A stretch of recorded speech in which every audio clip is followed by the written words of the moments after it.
Welcome to Healing and Made Free with Janet Boynes Ministries. Thank you for listening. Janet will be talking about her struggle with addiction, alcohol, drugs, eating disorders, unwanted same-sex attraction, and living a homosexual life. Janet has survived all those things by the grace of God. Janet's not a doctor, she's not a therapist, she's not a psychotherapist, she's not a licensed counselor. Janet is an ordained pastor and wants to show you God's promises, how God has set her free, and how you can be set free. What He has done for her, He will do it for you. If healing and freedom are what you want, you have come to the right place at the right time. Let's get started. Here is Janet Boynes.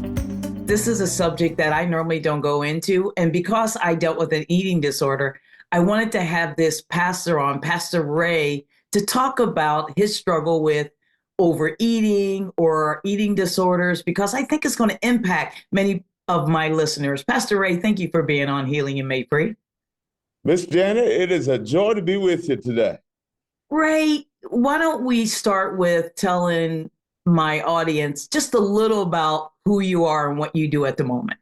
Sure, absolutely. I'm an associate pastor at Faith Christian Center, Seekonk, Massachusetts, which is basically a suburb of Providence, Rhode Island, just across the border. And I've been on staff here for 31 years. And I'm happily married to my wife, Angela, and got my stepdaughter, who's 31, and my baby, who's not a baby anymore, just had her sweet 16 2 weeks ago. Uh-oh. And so that's just a little bit about what we're doing right now. God's been very good and gracious to us.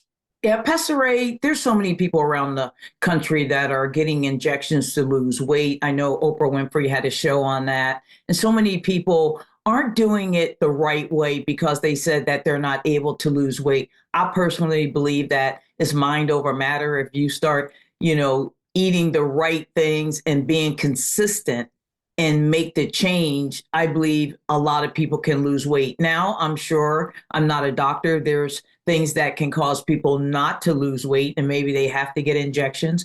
But I really think it's about discipline. Why don't we start off with, how did you get to a place where you struggled with overeating? Because a lot of times we medicate our pain with either drugs or alcohol or overeating. I was a bulimic for 30 years and wind up getting help a few years ago. What's your story? Well, I got to tell you this, there's a certain aspect of it that is, just the idea of not giving yourself more than you should be taking. So there's an aspect of it that's just good old moderation.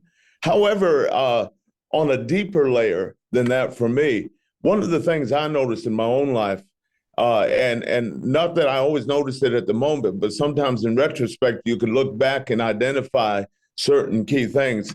And one of those key things for me is that anytime that I really stopped trusting the Lord in my life, if something, a disappointment took place, something happened that didn't happen the way I was looking for it to happen, I would find that those are the periods in life when I would tend more towards overeating.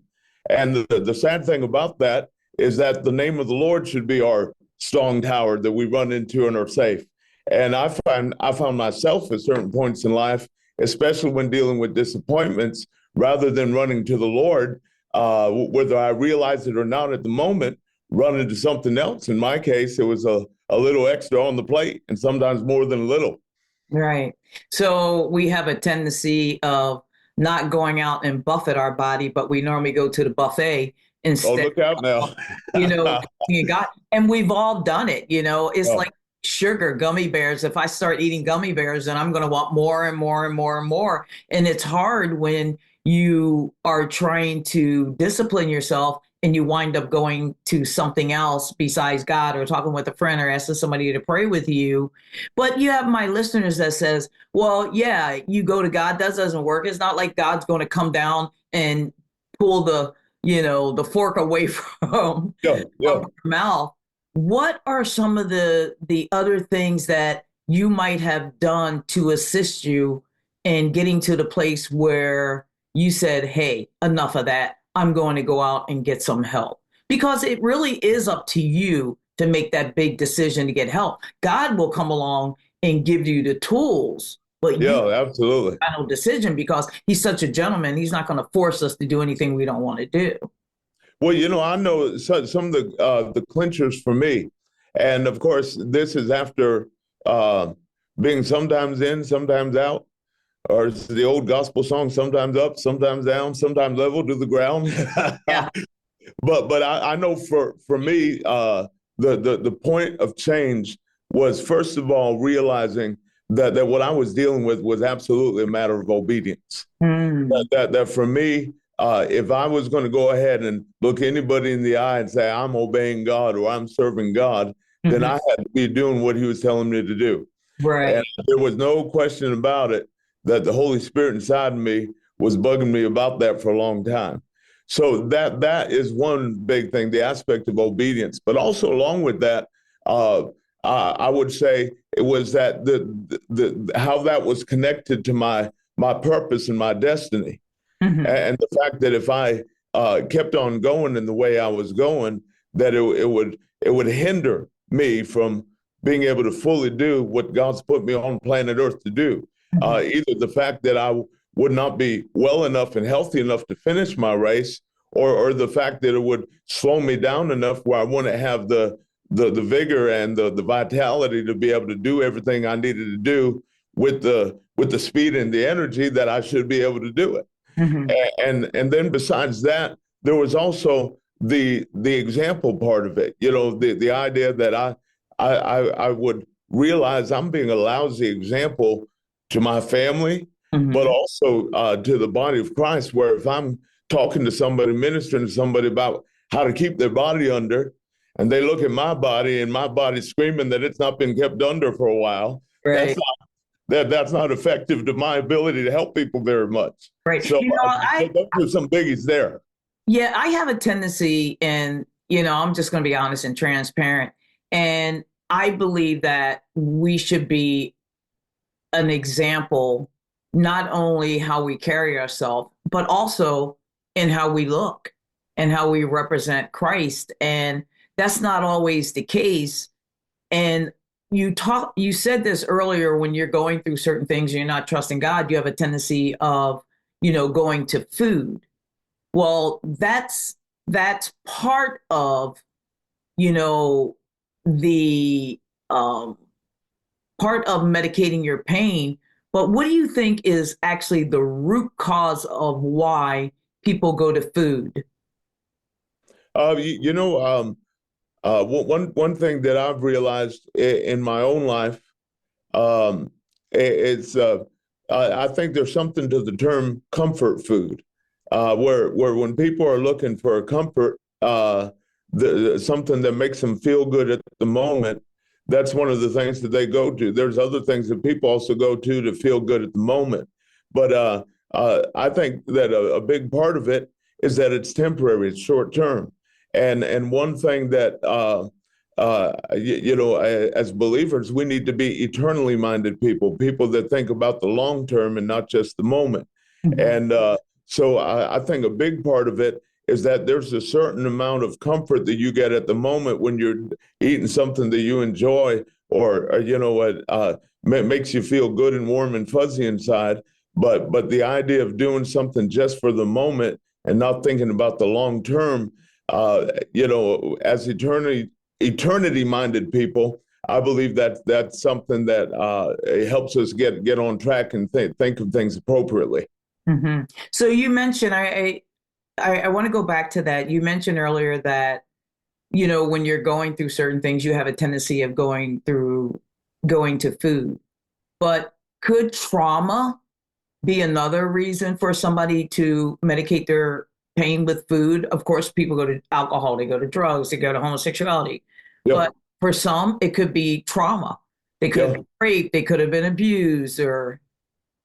Yeah, absolutely. As a matter of fact, a lot of times the roots have to do with how we think about ourselves and how we see ourselves. And so where somebody's been spoken down to, picked on, bullied, whatever the case might be, you can have a tendency in that case to say, well, I mean, I've always been told I'm not any good, so why should I care about how I look or what my appearance looks like to other people, you know? And so there can definitely be a connection between how somebody's been treated, or should I say mistreated, and what their response to food is, because I've seen that happen, and not to an extreme degree, but to a certain degree. You know, in my own life, there's times where I would think, you know, I should be thinking a whole lot more about how I look to other people, but it's almost like, you know, that sense of self-worth on the inside. You know, the enemy's always quick to try to mess with that any way he can, and to get you to not view yourself as valuable, because if you view yourself as valuable, you would treat yourself as valuable. And how we treat ourselves has a whole lot to do with how we feed ourselves. You know, Pastor Ray, I agree with that, because when I was going through bulimia, it was to medicate my pain, but I didn't like who I was. You know, Yep. I didn't like the way my body, and I was thin. I was a size 4, and I still wasn't happy with that.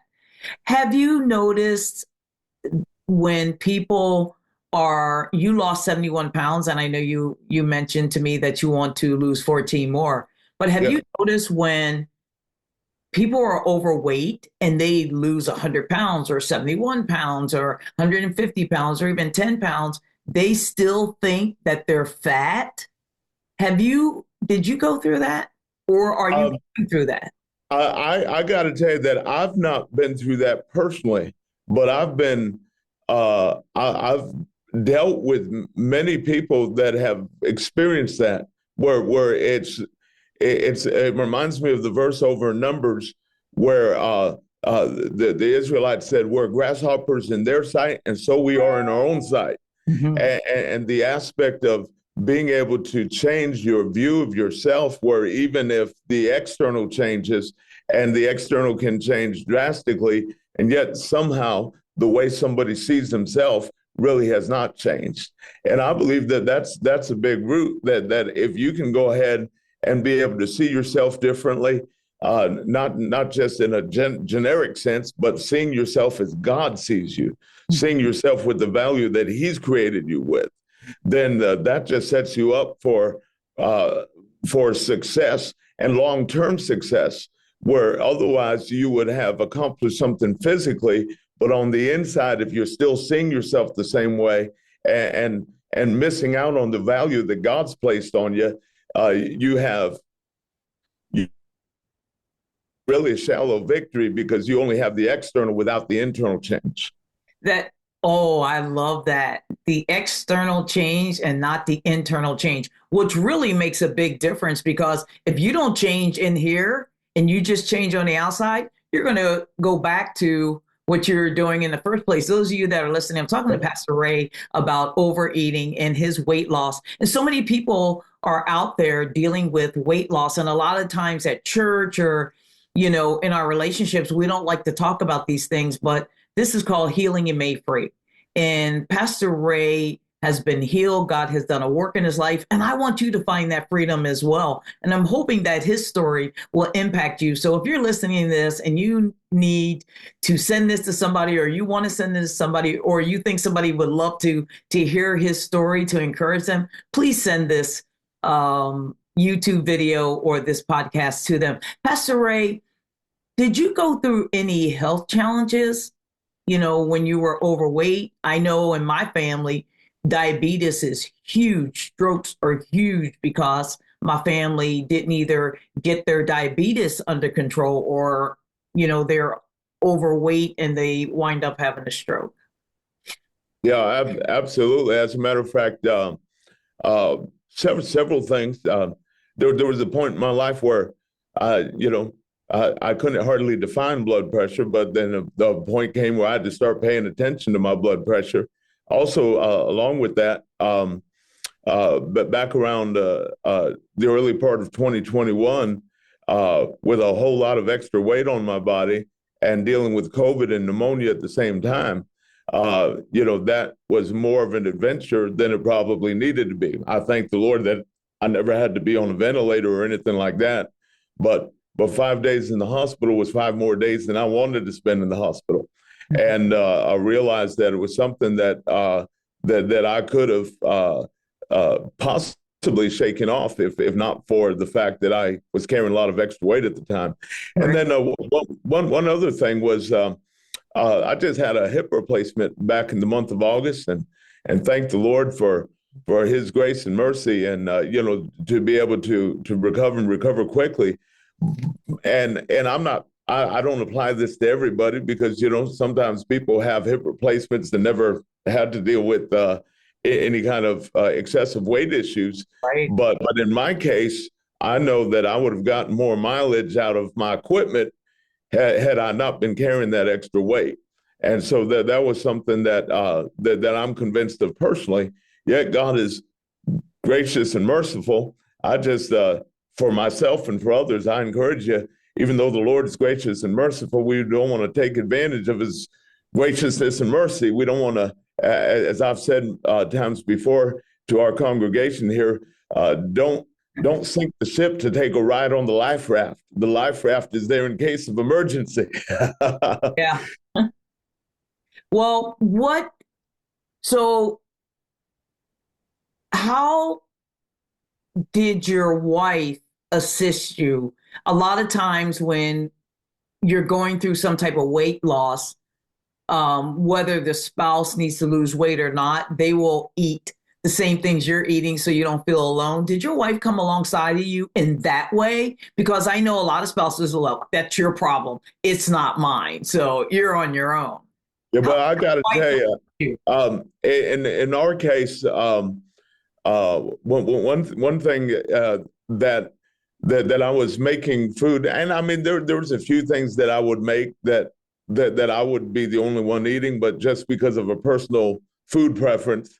But for the most part, my wife was right there along my side. We're eating the same thing for dinner, and that was a blessing, a show of support. So in that way, but also in her words, the way she spoke to me, the way she interacted with me, it showed love, it showed support, and I'm very, very grateful for her because having that kind of support along the way, and that kind of understanding, and to some extent cooperation, knowing that in the sense of oneness, when one person's doing it, the other person's connected to it as well. And she maintained that sense of oneness and was a really strong support to me along the way, and still is. I'm very grateful for her. Why don't you give my audience just a glimpse through words of what you're eating and how you got so far in your weight loss?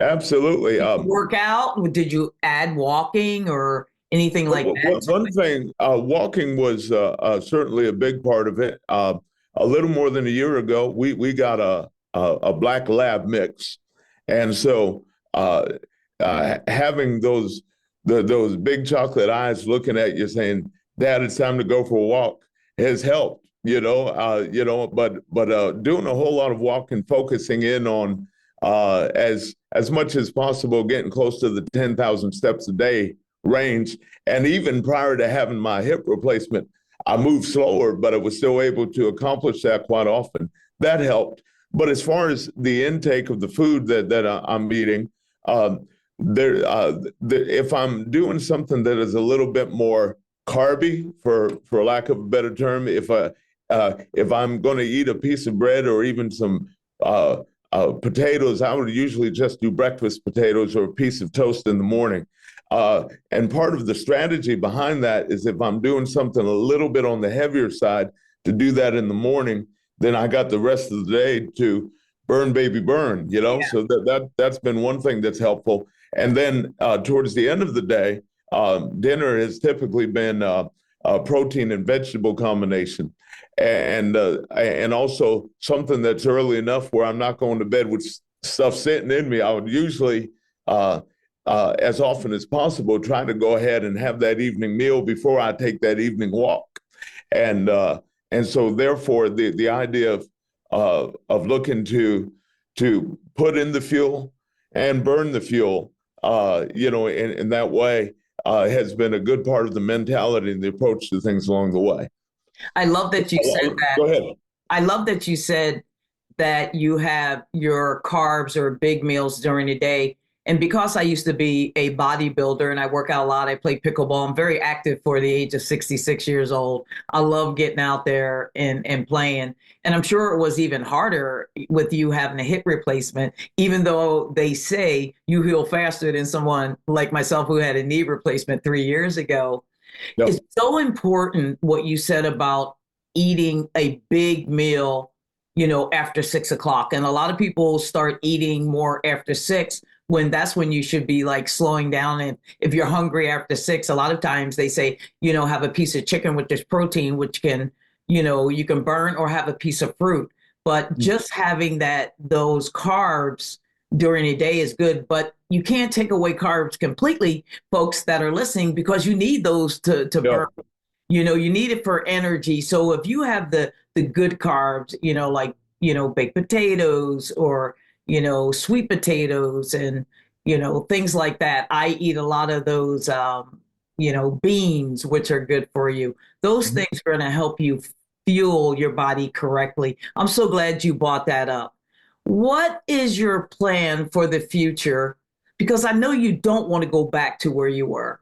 What are you doing today to make sure that you maintain that 70-some pound weight loss? And again, you said you want to lose 14 more, so you don't go back there again. Because a lot of times people will lose the weight, but then they will forget why they got to where they're at. And then they go back to, 100 pounds more on their body than what they had before.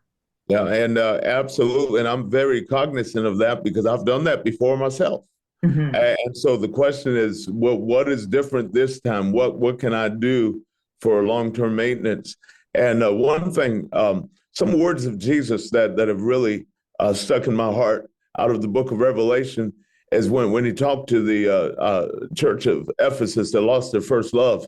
He said, do the first works. And for me, those words are really resounding inside of me regarding my approach to maintaining, is doing the first works. That means that what I'm doing now is not something I do for a certain amount of time until I reach a certain goal, but I'm viewing this as doing what I need to do now that will ultimately be what I need to do for the rest of my life to keep myself there where I need to be. So that idea of doing the first works, which means for me that every morning, faithfully, I'm getting on that scale and I'm not being afraid to look at that number. That's what I'm doing right now every day. And so that's what I'm looking to do long term. Every day, look at that number. Another thing that I have already purposed inside of my heart is that you've got a range between your lowest and, maybe a 3 to 5 pound range of where you can have some flexibility in. But if you ever get too close to that top number, all right, time to tighten things up. Time to cut back down to that lower number. Yeah. But there's a plan in place, and the idea of I'm not doing this to only accomplish a goal, but certainly to be able to think long term, to be able to maintain. And that idea of doing the first works is really a rhema word in my heart that I believe is going to be the key to success as long as I follow through on that. Is there a certain scripture that you would like to share with those listeners that you stood on during this time, or maybe you have more than one that you would like to share? Well, I got to tell you, one in particular is out of Psalm 103, where it says, he satisfies my mouth with good things so that my youth is renewed like the eagles.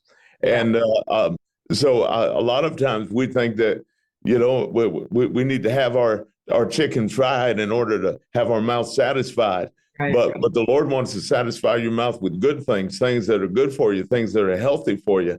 And to believe that I need stuff that's not good for me in order for me to be satisfied is really not to think scripturally, because according to what the word says, I can be satisfied with good things. Yeah. And so changing the mentality and what you believe is a big part. And that verse out of Psalm 103 was really big for me.